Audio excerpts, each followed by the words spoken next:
प्यारे बच्चों, जय जिनेंद्र। मेरे चैनल पर आप सभी का बहुत बहुत स्वागत है। प्यारे बच्चों, 11 तारीख को 10th क्लास का मैथमेटिक्स का एग्ज़ाम है। जो CBSE बोर्ड के स्टूडेंट हैं उन सभी का मैथ का एग्ज़ाम होने वाला है। तो केवल 2 दिन आपके पास बचे हुए हैं तैयारी के लिए। मुझे पूरी उम्मीद है कि आप लोग तैयारी बहुत अच्छे से कर रहे होंगे। तो बच्चों, आज की इस वीडियो में हम केवल उस टॉपिक पर बात करेंगे जो इम्पोर्टेंट टॉपिक है और हर चैप्टर से कितना आपको तैयार करना है, कितना आपको छोड़ना है, किस पर फोकस ज़्यादा करना है, किस टाइप के क्वेश्चन करने हैं ज़्यादा। तो आज की इस वीडियो में केवल वो बात करेंगे, ठीक है। फालतू आपका टाइम भी वेस्ट ना हो और आप फालतू एक्स्ट्रा के क्वेश्चन ना करें। वो क्वेश्चन करें जिसमें आपको मार्क्स मिल सकते हैं ज़्यादा से ज़्यादा। तो प्यारे बच्चों, चैप्टर नंबर 1 की बात करते हैं। चैप्टर नंबर 1 में जो रियल नंबर है, रियल नंबर समझते हो ना, तो चैप्टर नंबर 1 है, उसमें केवल आपको इस टाइप के क्वेश्चन करने हैं कि √2, उसमें प्रूफ करना होता है कि √2 आपके पास एक इरेशनल नंबर है। Proof that √2 is a irrational number. Question आता है proof that √3 is a irrational number, √5 is a irrational number, 7 + 2√5 is a irrational number, या 3 + 2√5 इज ए इरेशनल नंबर। कुछ भी आ सकता है। तो बोर्ड एग्जाम में, चाहे वो यूपी बोर्ड हो या वो CBSE बोर्ड हो, ये क्वेश्चन, इस टाइप का क्वेश्चन कभी भी नहीं छूटता, ठीक है। तो इस टाइप के क्वेश्चन पक्के कर लेना। एक क्वेश्चन 100% आना ही आना है। दूसरा, इस चैप्टर से आपको क्या तैयार करना है, एक ये वाला फॉर्मूला होता है हमारे पास, Px × Qx = HCF × LCM। इसमें आपको 3 वैल्यू देगा। Px यानी कि एक 2 नंबर देगा, एक पहला नंबर और एक दूसरा नंबर, और एक उसका HCF दे देगा और LCM पूछ लेगा। या हो सकता है कि वो ये दोनों दे दे और ये दे दे, ये पूछ ले। इन दोनों में से कोई भी एक नंबर पूछ लेगा, या फिर ये वाला दिया हुआ होगा, ये दोनों दिए होंगे तो वो LCM पूछ लेगा, ठीक है। तो एक इस पर बेस जितने भी क्वेश्चन हैं वो करने हैं आपको। और इस टाइप के जितने भी क्वेश्चन हैं, √3 √5 जो भी हैं वहाँ पे, उसके क्वेश्चन आपको करने हैं। जो 1.3 है शायद वो एक्सरसाइज, वो देख लेना आप। चैप्टर नंबर 2 पे आते हैं, पोलिनोमियल। पोलिनोमियल आपके पास एक क्वाड्रिक पोलिनोमियल है और एक क्यूबिक पोलिनोमियल है। क्यूबिक पोलिनोमियल से क्वेश्चन आ सकता है, तैयार कर लेना। ये क्वाड्रिक पोलिनोमियल के फॉर्मूले हैं, α + β - b/a, α × β c/a। और जो क्यूबिक फॉर्मूला होता है, क्यूबिक पोलिनोमियल होता है, ये होता है क्यूबिक पोलिनोमियल हमारे पास ax³ bx² + cx + d, ये होता है। तो इसका जो फॉर्मूला होता है हमारे पास, सम ऑफ जीरोस -b/a, α × β, ये जीरोस हैं, α β गामा इनके जीरोस हैं, α β गामा जीरोस हैं इनके। तो α × β + β × गामा + गामा × α c/a। फिर product of zeros α × β × gamma -d/a, ठीक है। तो इस पर बेस क्वेश्चन भी आपको करना है और इस पर बेस क्वेश्चन भी आपको पक्का करना है, ठीक है। क्वाड्रिक पोलिनोमियल पर जो बेस क्वेश्चन है वो तो आना ही आना है। क्वाड्रिक पोलिनोमियल निकालना कैसे है वो आपको आना चाहिए, ठीक है। चैप्टर नंबर 3 में लीनियर जो इक्वेशन है इन 2 वेरिएबल्स, लीनियर इक्वेशन मैंने शॉर्ट में लिख दिया। उसमें आपके पास वैसे 3 मेथड हैं, लेकिन एक मेथड हट चुका है। एक तो सब्स्टिट्यूशन मेथड, एक एलिमिनेशन मेथड और एक था क्रॉस मल्टीप्लिकेशन मेथड। लेकिन क्रॉस मल्टीप्लिकेशन मेथड आपके सिलेबस से हट चुका है। तो आपको ये 2 मेथड बिल्कुल बहुत अच्छी तरीके से पक्के करने हैं, substitution method and elimination method, ठीक है। 3 या 4 क्वेश्चन इससे कर लेना और 3-4 क्वेश्चन इससे कर लेना, मतलब आपको ये मेथड आने चाहिए। वो 2 इक्वेशन दे देगा, 3x + 4y + 2 = 0, 2x + 3y या -3y = कोई भी कॉन्स्टेंट नंबर देगा और कह देगा कि सब्स्टिट्यूशन से कीजिए या एलिमिनेशन से कीजिए। या हो सकता है वो कुछ भी ना कहे, वो केवल सोल्व करने के लिए कहे, तो वो आपकी इच्छा है, आप किसी से भी कर सकते हैं। बाई चांस वहाँ पे आगे कि सब्स्टिट्यूशन से आपको सोल्व करना है और आपने ध्यान ना दिया, एलिमिनेशन से आपने सोल्व कर दिया, तो आपको कोई मार्क्स नहीं मिलेगा, ठीक है। जिस मेथड से वो बोलेगा उसी मेथड से आपको करना है। और अगर कुछ भी नहीं बोला, केवल सोल्व करने के लिए बोला, तो आपकी इच्छा है, आप किसी से भी कर सकते हैं, ठीक है। एक वर्ड प्रॉब्लम वाले क्वेश्चन है। वर्ड प्रॉब्लम वाले क्वेश्चन होता है जिसमें लैंग्वेज लिखी हुई होती है। पहले उससे आपको इक्वेशन बनानी होती है, फिर इक्वेशन बनाने के बाद उसको सोल्व करनी होती है, ठीक है। तो एनसीईआरटी से जो स्टूडेंट तैयारी कर रहे हैं वो वर्ड प्रॉब्लम का एक भी क्वेश्चन ना छोड़ें, ठीक है। बिल्कुल एक एक क्वेश्चन प्लस एग्जाम्पल भी सारे के सारे क्वेश्चन इसके कर लेना, इस चैप्टर के वर्ड प्रॉब्लम के, और प्लस उसके एग्जाम्पल है जो, ठीक है। और एक 3.6 एक्सरसाइज आप ओपन करोगे तो उसमें शुरू में 8 क्वेश्चन दिए हुए हैं। क्वेश्चन नंबर 1 के 8 पार्ट हैं, वे बहुत वेरी मोस्ट इंपॉर्टेंट पार्ट हैं, 8 के 8, ठीक है। आप चाहे देख भी लेना, मैं आपको दिखा दूँ ज़रा। बोर्ड एग्जाम में आते ही आते हैं, बहुत इंपॉर्टेंट है। केवल 5 पार्ट हैं इसके, ये 8 पार्ट हैं। क्वेश्चन नंबर 1 के दिखा रहा हूँ मैं भी,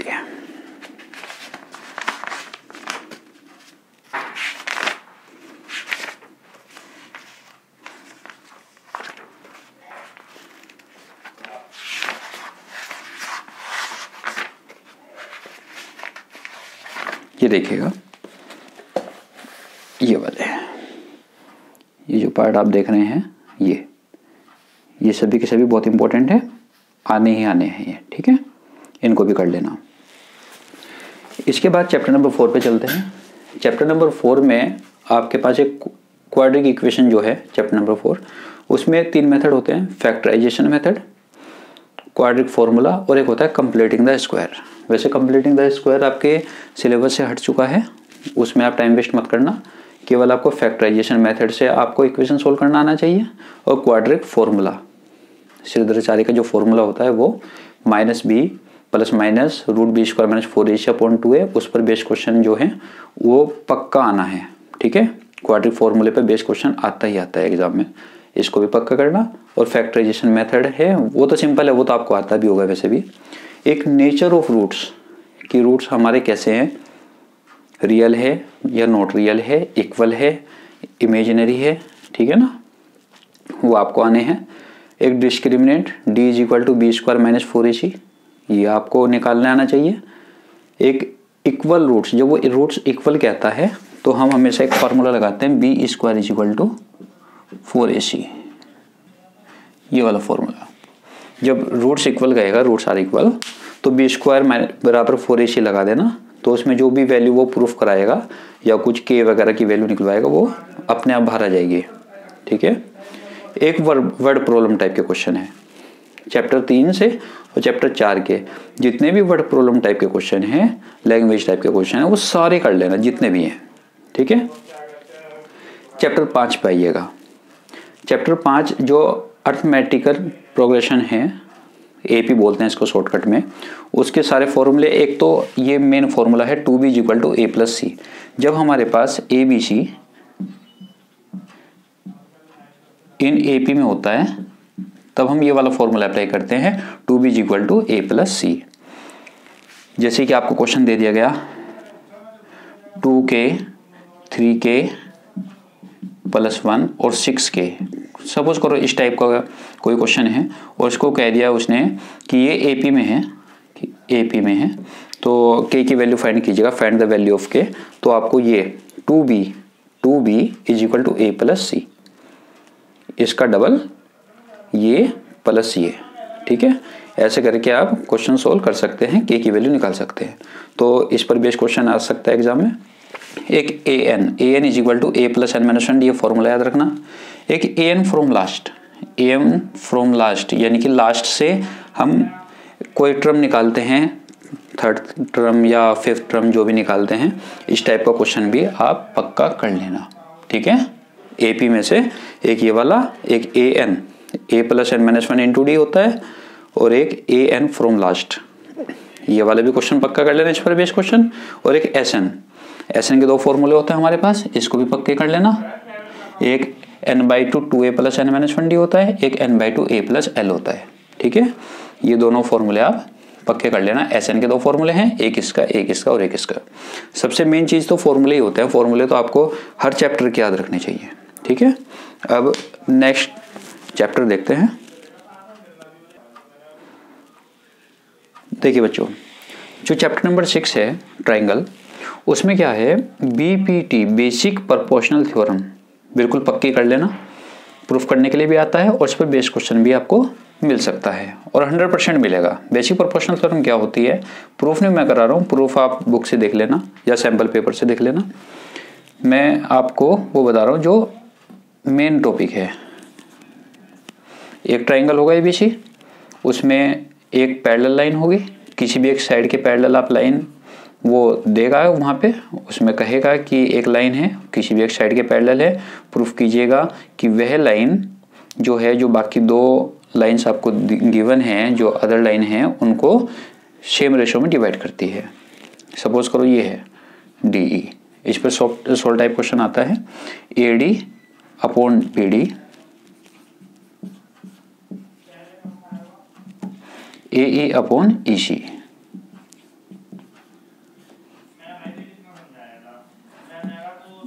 AE अपॉन EC, ठीक है, ये वाला। और एक फॉर्मूला कैसे बनता है, AD अपॉन AB,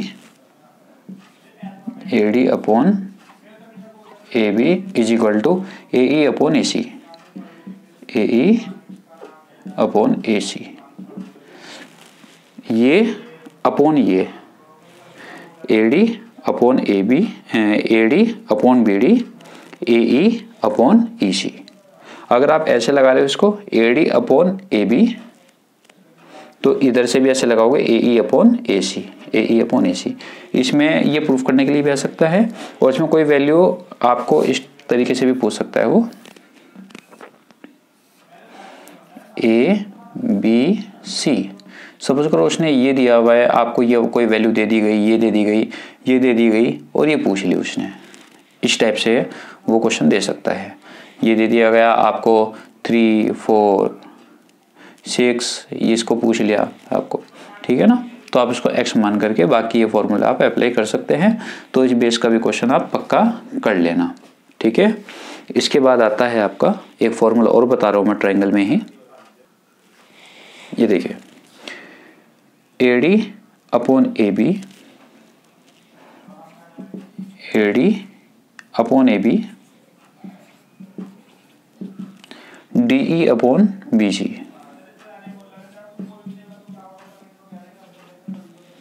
ठीक है, ये अपॉन ये अपॉन ये, या ये भी कह सकते हैं अगर हम लॉन्ग वाली पहले रख दें AB अपॉन AD, तो इधर से BC अपॉन DE, ठीक है।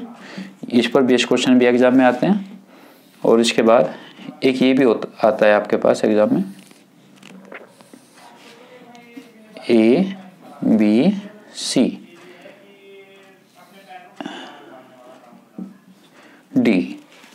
तो जो ये AD है वो बाइसेक्टर है एंगल A का, AD जो है वो एंगल A का बाइसेक्टर है, यानी कि ये वाला एंगल इसके इक्वल है। तो आपके पास क्या होता है, प्रूफ करने के लिए आ सकता है ये अपॉन ये अपॉन ये, AB upon AC is equal to ये अपॉन ये AB upon AC, BD upon CD, ठीक है, ये अपॉन ये इज इक्वल टू ये अपॉन ये। इस टाइप के क्वेश्चन बहुत मिल जाएंगे आपको, बुक में देख लेना, इस टाइप के क्वेश्चन को फोकस कीजिएगा। ये एग्जाम में क्वेश्चन आ जाता है ट्रायंगल में ही, आपको दो सिमिलर ट्रायंगल दिए हुए हैं, ट्रायंगल ABC, ट्रायंगल PQR, ये दोनों सिमिलर ट्रायंगल है। ABC सिमिलर किसके हैं, PQR के हैं, ठीक है। इनका एरिया पूछ लेगा वो, क्या पूछेगा, area of triangle ABC upon area of triangle PQR। तो जो इनकी साइड है, कॉरस्पॉन्डिंग साइड है, उनके रेशो का जो स्क्वायर होता है वो इसका आंसर बनता है, यानी कि ये अपॉन ये AB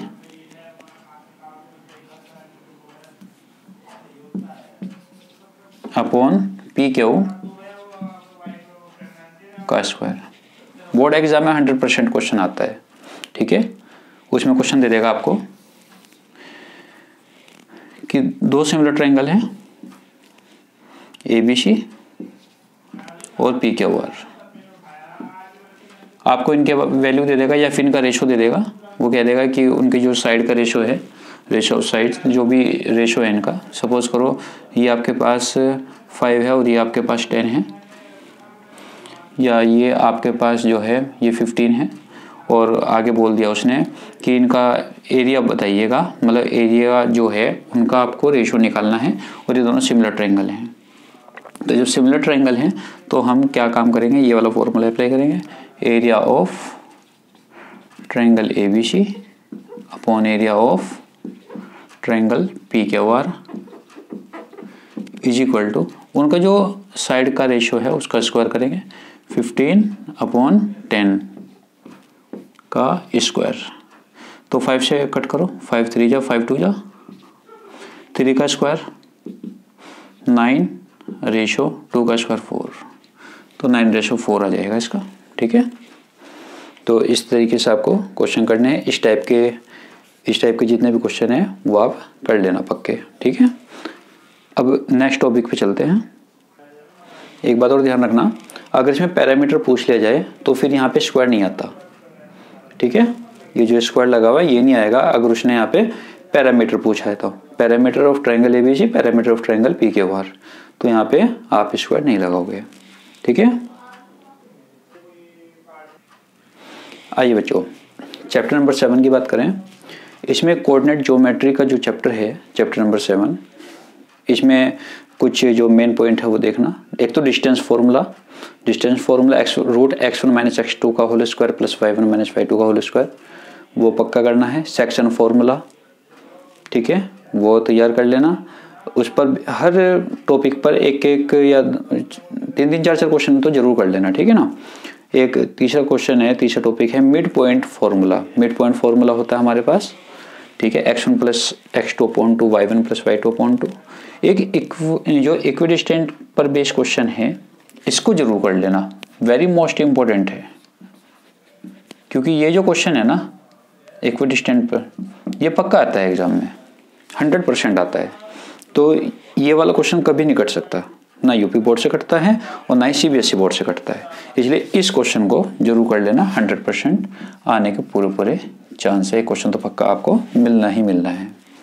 ठीक है, चैप्टर नंबर 8 पे आइएगा, ट्रिग्नोमेट्री नाम से पता चला, ट्रिग्नोमेट्री बहुत इंपॉर्टेंट टॉपिक है, वेरी मोस्ट इम्पोर्टेंट है। इसके ऑल फॉर्मूले, आइडेंटिटीज, जो 3 आइडेंटिटी हैं आपके पास, sin square theta plus cos square theta is equal to 1। Second है sec square theta minus tan square theta is equal to 1, cosec square theta minus cot square theta is equal to 1। ये सारे के सारे जो identities हैं, फॉर्मूले हैं, किसका अपोजिट क्या होता है, ठीक है ना, वो भी आपको याद रखना है। प्रूफ टाइप क्वेश्चंस, जितने भी प्रूफ टाइप क्वेश्चन हैं NCERT में या फिर सैम्पल पेपर में, वो भी आपको अच्छे से तैयार करने हैं। ठीक है, और उसकी प्रैक्टिस होनी चाहिए आपको, जिसकी प्रैक्टिस है वही कर सकता है, इसलिए इसमें ध्यान से फॉर्मूले जरूर पक्के कर लेना। एग्जाम्पल बहुत मोस्ट इम्पोर्टेंट है इसके। इसमें क्वेश्चन इस टाइप से आता है, अगर आपने देखा हो एग्जाम्पल में या फिर क्वेश्चन में जरूर मिल जाएगा आपको इस टाइप का, 1 plus sine x upon 1 minus sine x, इसके इक्वल में कुछ प्रूफ करना था, तो इसको भी कर लेना, इस टाइप के क्वेश्चन को। ठीक है, application of trigonometry, chapter number 9, application of trigonometry. तो एप्लीकेशन ऑफ ट्रिग्नोमेट्री में सबसे ज़्यादा ध्यान क्या रखना आप लोगों को, एक तो पिक्चर, जो भी आप वहाँ पे डायग्राम बनाते हैं तो उसको बिल्कुल ही क्लियर बनाना है। क्लियर जैसे मीनार खड़ी करते हैं कुछ बच्चे, पहली बात तो अगर यही आपका सही नहीं बना तो फिर क्या नंबर देगा एग्जामिनर। आप कितने बच्चे क्या करते हैं, टावर खड़ा करते हैं, उसको ऐसे बना देते हैं टावर को। जो टावर हो, मीनार हो, मकान हो, कुछ भी हो, वो वर्टिकली होता है, ऐसे 90 डिग्री के एंगल पर, उसको आपको ऐसे बनाना है, बिल्कुल ऐसे। ये तो हॉरिजॉन्टली, ये तो नीचे हो गया, ये तो लाइन हो गई हमारे पास। एक बिल्कुल आपको स्ट्रेट बनाना है, ये इस टाइप से बिल्कुल क्लियर, ये ऐसे 90 डिग्री के एंगल पर बनाना है आपको। ठीक है, ऐसे नहीं बनाना है, बिल्कुल वर्टिकली बनाना है अच्छे से। और angle of elevation, angle of elevation नीचे से ऊपर होता है। जब हम नीचे से कोई वस्तु देखते हैं ना ऊपर, तो एंगल ऑफ एलिवेशन बोलते हैं इसको। ये वाला थीटा बनता है आपके पास। एंगल ऑफ डिप्रेशन, एओडी मतलब एंगल ऑफ डिप्रेशन। जब हम ऊपर से नीचे देखते हैं तो एंगल ऑफ डिप्रेशन बनता है। अगर हम सपोज करो यहाँ पे खड़े हैं और यहाँ पे किसी वस्तु को ऑब्जर्व कर रहे हैं, कोई आर्टिकल यहाँ पे रखा हुआ है, तो इस टाइप से बनता है। इसको हम एंगल ऑफ डिप्रेशन बोलते हैं, एओडी थीटा। जब ऊपर से नीचे देखते हैं एंगल ऑफ डिप्रेशन, नीचे से ऊपर देखते हैं तो एंगल ऑफ एलिवेशन। ठीक है, इन चीज़ों का खास ध्यान रखना। एक ध्यान ये रखना है कि जैसे ये टावर है कोई या मीनार है, ऐसे ये मीनार है और यहाँ पे दो वस्तुएं हैं, दो आर्टिकल्स हैं, तो ये जो एंगल होगा और ये जो एंगल होगा, इस चीज़ का खास ध्यान रखना। यहाँ पे एंगल बड़ा होगा और यहाँ पे छोटा होगा। कुछ बच्चे इस बात का ध्यान नहीं रखते, छोटे वाले एंगल को यहाँ पे रख देते हैं और बड़े वाले एंगल को यहाँ पे रख देते हैं और उनका क्वेश्चन गलत हो जाता है। तो एंगल को कहाँ पे रखना, ध्यान रखना। छोटा एंगल जितना दूर होगा उतना छोटा बनेगा, जितना पास होगा उतना ही बड़ा बनेगा। इस बात का खास ध्यान रखना। इसके बाद तो प्यारे बच्चों, यहाँ तक तो मेन क्वेश्चन थे, मेन टॉपिक थे। जो इससे आगे जितने भी आपके चैप्टर बचे हुए हैं उनके सबके फॉर्मूले आप पक्के कर लेना और उन फॉर्मूलों पर बेस क्वेश्चन जरूर कर लेना। ठीक है, और अगर एक टाइप के आपको काफ़ी क्वेश्चन मिल रहे हैं तो उसमें से 2-2 क्वेश्चन तो जरूर कर लेना। ठीक है, फॉर्मूले लेकिन पक्के रखना, सारे के सारे जितने भी हैं। ठीक है, और एक जो इसमें स्टैटिक्स चैप्टर है वो एनसीईआरटी से आपका पक्का नहीं हो पाएगा, क्योंकि उसमें सही तरीका नहीं है एनसीईआरटी में। तो उसके लिए मैं आपको सजेस्ट करूँगा कि आप अरिहंत के सैम्पल पेपर से तैयारी करें तो ज़्यादा अच्छा रहेगा। आर.डी. शर्मा से या अरिहंत के सैम्पल पेपर से ज़्यादा अच्छा रहेगा, क्योंकि जो केस स्टडी आती है 12 मार्क्स की, जो केस स्टडी आती है 12 मार्क्स की जो केस स्टडी है वो आपको अरिहंत के सैम्पल पेपर से मिल जाएगी। अरिहंत का सैम्पल पेपर बहुत बढ़िया है, उससे तैयारी करना। ठीक है, आपके मार्क्स बहुत अच्छे रहेंगे। अरिहंत का सैम्पल पेपर है, टुगेदर विद है, ऑल इन वन है, और भी बहुत सी बुक्स हैं, उनसे भी आप तैयारी कर सकते हैं। ठीक है, तो आप लोग जो है कोशिश करें, अपना प्रैक्टिस बनाए रखें। ठीक है, मेरी तरफ से आप सभी स्टूडेंट को बेस्ट ऑफ लक। मेरी सारी शुभकामनाएं, सभी शुभकामनाएं आप सब के साथ हैं। आप लोगों का पेपर बहुत अच्छा रहेगा, भगवान महावीर का भी आशीर्वाद आपके साथ है। ठीक है, बाकी नेक्स्ट वीडियो में मिलते हैं, तब तक के लिए आपको जय जिनेंद्र।